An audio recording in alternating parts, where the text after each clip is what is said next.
ஒரு செயலை செஞ்சு அதுல வெற்றி பெறுவதற்கு முன்னாடியே அதற்கான தோல்வியை கண்டு பயம் வருதா? இது ஒரு நேச்சுரலான ஒரு விஷயம் தான். உண்மையாவே இதுல உள்ள ஆழ்ந்த ரகசியம் என்ன தெரியுமா? உலகத்துல எந்த ஒரு பெரிய வெற்றியும் தோல்விக்கான மண்வாசனை இல்லாம பிறந்ததில்லை. உங்களுக்கு இந்த மாதிரியான பயம் வருதுன்னா கண்டிப்பா ஏதோ ஒன்று சாதிக்க பிறந்தவங்களா தான் நீங்க இருப்பீங்க. அந்த பயம் எதனால வருது, அதை எப்படி ஃபேஸ் பண்ணலாம் அப்படிங்கிறது தான் இந்த செக்ஷன்ல பார்க்க போறோம்.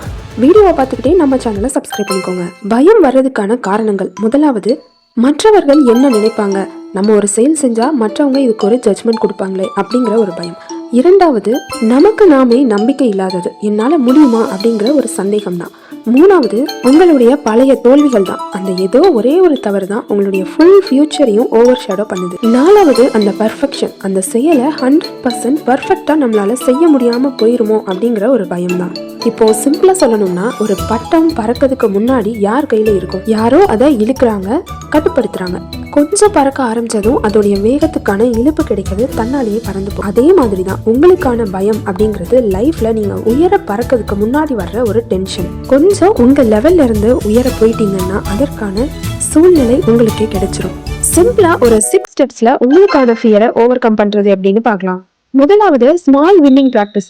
சின்ன சின்ன டாஸ்க்கு உங்க மைண்டுக்கு கொடுங்க. அதுல வின் பண்ணி பழகுச்சு அப்படின்னா அதற்கான ஒரு கான்ஃபிடன்ஸ் கிடைக்கும். இரண்டாவது, சக்சஸ் விஷுவலைசேஷன். தோல்வியை பற்றி கற்பனை செய்யாம நீங்க ஜெயிச்சா எப்படி இருக்கும் அப்படிங்கிற ஒரு விஷுவலை கற்பனை செஞ்சு பாருங்க. மூன்றாவது, ஆஸ்க் ஒன் கொஸ்டின். இந்த செயல் என்னால ஏன் செய்ய முடியாது, இந்த சூழ்நிலையை ஏன் என்னால ஹேண்டில் பண்ண முடியாது அப்படிங்கிற ஒரு கொஸ்டினை மட்டுமே கேட்டுக்கிட்டுருங்க. நாலாவது, ரீப்ளேஸ் பண்றது. எதை ரீப்ளேஸ் பண்ண போறோம்? ஃபெயிலியர்ல இருந்து லேர்னிங். உங்க மைண்ட் ஃபெயிலியரை பத்தி மட்டுமே யோசிக்காம லேர்னிங்க்கு ஷிஃப்ட் பண்ணுங்க. அஞ்சாவது, பிராக்டிஸ் தான் எந்த ஒரு விஷயத்தையும். இதனால பயம் 60% குறைஞ்சிரும். பாசிட்டிவா கண்டினியூஷனா உங்க பிரெயினுக்கு கொடுத்துக்கிட்டே இருங்க. அப்பதான் நம்ம சேஃபான ஜோன்ல இருக்கோம் அப்படின்னா உங்க பிரெயின் பிக்கப் பண்ணும். ஆறாவது, எய்ம் ஃபார் ப்ராக்ரஸ். ஒரு சிம்பிளான இம்பர்ஃபெக்ஷனான செயலா இருந்தாலும் பரவாயில்ல, அதை கன்சிஸ்டன்சியா கொடுங்க. அந்த கண்டினியூஷன் தான் உங்களுக்கு ஒரு கான்ஃபிடன்ஸை கொடுக்கும். அந்த கான்ஃபிடன்ஸ் உங்களுக்கான ஃபியரை வரவே செய்யாது. ஸோ பயம் அப்படிங்கிறது உங்க தோல்விக்கான ஒரு சிம்டம்ஸ் இல்லை, அது ஒரு வெற்றிக்கான காலிங் பெல் தான். நீங்க வாழ்க்கையில வளர போறீங்க, ஜெயிக்க போறீங்க அப்படிங்கிறதுக்கான ஒரு சிம்டம் தான்.